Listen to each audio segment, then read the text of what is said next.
The very first time I got pills with the thought in my mind that I'm going to abuse them, I went and found a doctor, and I went in and just explained to him that I had been in a car wreck, and I had a history of back problems, which I did. So I found the one piece of information that I could use to manipulate, and I ran with that. And I just went and sat in front of a doctor and told him a story. And I didn't ask for him straight out. I wasn't gutsy enough to do that, at least early on. But I made it pretty well known, and he wasn't stupid. He knew why I was there. And so I walked out of there that first time with just a monthly script of Lortabs. I think there were 7.5, 7.5 Lortabs, and so I was feeling accomplished. I had a script, but that's 30 Lortabs a month. That lasted me about 3 days. It wasn't anything, and so I was forced to hit the streets and to find what I could find where I could find it. But I began to go back to that doctor and complain more and more and more, and so he bumped me up to a higher dosage, and then went back in and complained some more, and he bumped me up to OxyContin and Lortab. And so for the longest period of my addiction, I had 2 scripts all the time, one of both OxyContin and Lortab.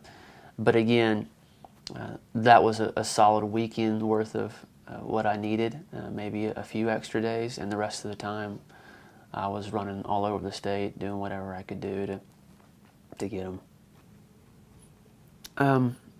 I certainly wouldn't be naive enough to say that if a doctor looked at me in the eyes and threatened me, that I wouldn't have been scared enough to change my behavior at some level. No one ever said no. So it's hard to kind of hypothetically go back to that place. However, I know I was pretty paranoid the entire time, every doctor visit. And so if a doctor would have just checked my levels, if they would have just looked at me and had an honest conversation, as opposed to just kind of really putting their head down and filling out a script and walking out. I can't blame them, of course, but I do believe that some of that would have helped at least maybe turn a light on in my mind of where I really was. I had no idea how far into it I was.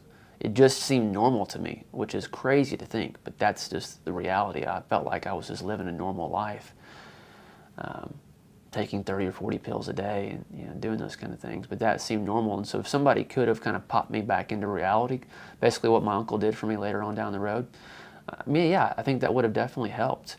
But as far as physicians go, there was never a time where someone even questioned me, other than one moment when a doctor pulled up my name and said, "It looks like you've got a pills a few weeks ago." And even then, he still gave me 10 later that day.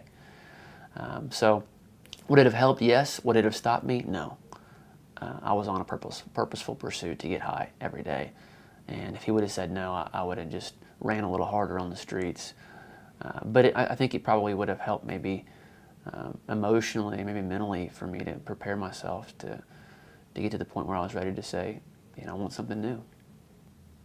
Really, I never even had to explain it. It was just, this is where I'm hurting. This is the car wreck I was in.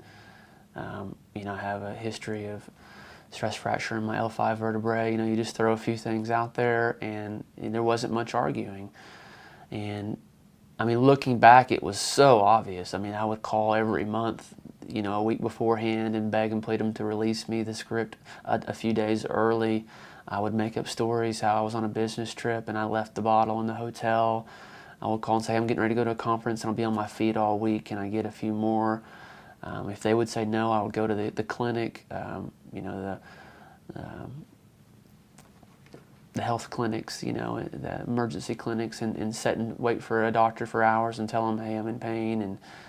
And then he would pull up the thing, the database, and say, well, Lance, you got a script 2 weeks ago from this doctor. Why would you need more? And then I'd be caught in that situation and say, well, I've used them, but I'm getting ready to go to a conference. Or I'd make up some story, and that's just where I was, just over and over and over again. And then when they would change the OxyContin to where you couldn't break it down, you couldn't crush it anymore, then I was on a pharmacy hunt trying to find a pharmacy that would sell me the OCs that you could crush and snort.